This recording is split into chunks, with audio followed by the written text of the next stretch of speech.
did you first join CTC? I think it was around 2012 September. That's when I went to CTC. Yeah. Okay. And how did you hear about us?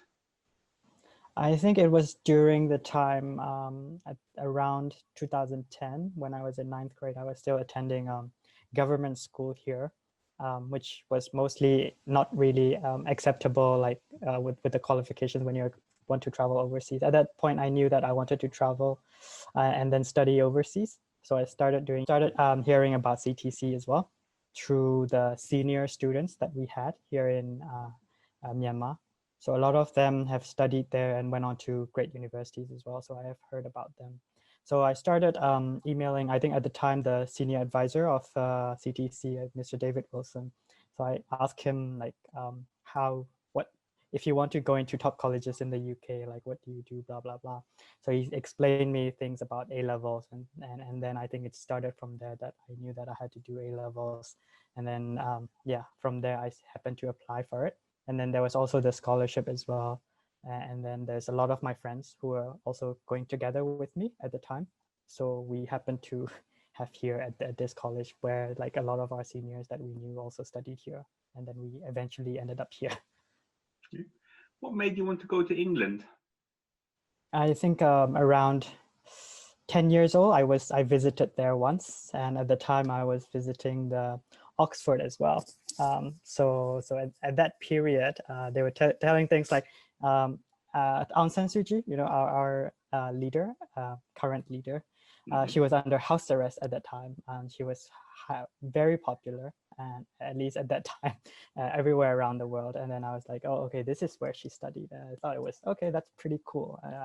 One day it would be cool if I would get to study here or something like that. I think at that moment I knew that I wanted to go to England. And when I was researching, it was mostly the colleges in the UK, not somewhere else at that time as well. Okay. So when you got to CTC, what did you study? I did all science actually, which is quite ironic for what I did later. I did mathematics, biology, chemistry, and physics. And then at A2, I dropped chemistry to do other three because I wanted to do medical engineering at the time. So those are all like kind of a given subjects that you needed to take. My UCAS was also medical engineering, but then I happened to change it later on. Okay, well, good lead on to that. What did you change it to? I changed it on clearing and adjustment day, actually. I didn't get into my first choice uni at the time, which was Imperial College.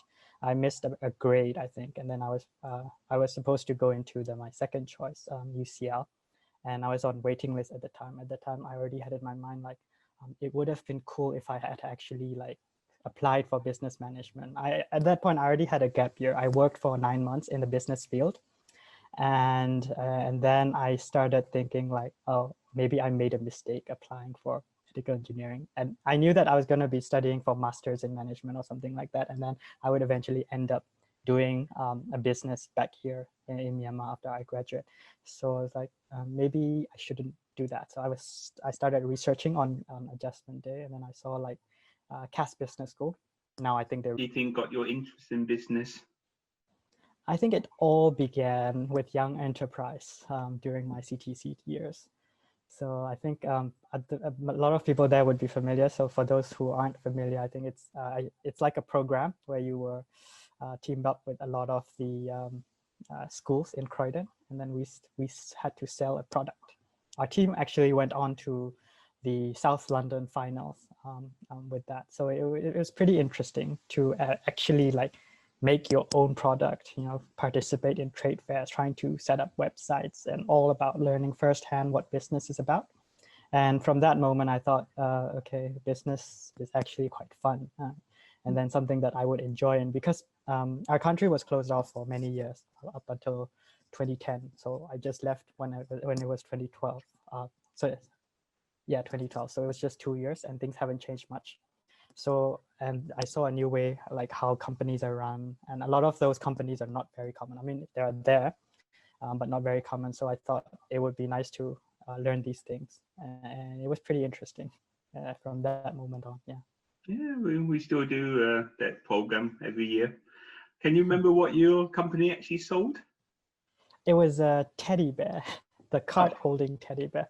So you have like a greeting card. So we had to actually, put up with the Velcro and things like that, sew it up, and then so when you open it, it becomes like a greeting card inside. So those are the products we sold. I think we made a loss at the end. I'm not sure. I think no, we got like a £1, £2 profit or something like that at the end when we did everything. So it was quite fun. At least more than £1 or £2 I learned. I got a lot of knowledge on how things are. And then we were placed in Allianz Insurance at their company. So every week our meetings are there, and their executives sit in our meetings, at least 3 of them. So we got to learn a lot from them. I think that was, more of a profit for me instead of that £1 or £2. Oh, yes. At that point, after I finished, I was applying for masters. To be very honest, I think I was trying to prolong, before getting into reality. A lot of people, I think it depends though. A lot of people would recommend not doing masters straight away, but at that time I applied for it straight away. So I applied to Imperial College again on the International Health Management, which I knew that I would be getting into the medical field later, which is kind of relevant to what my with the family business and all. But I wanted to start something else. So I applied for that. And at the same time, I also applied to the University of Cambridge Judge Business School for Masters in Entrepreneurship. And I got into both of them, and I ended up choosing Masters in Entrepreneurship.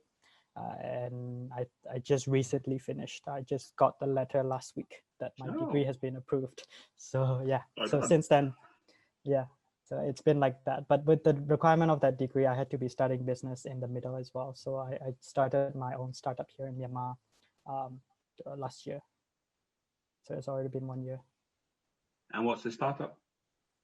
It's a urgent care clinic chain, which is similar to a GP clinic chain.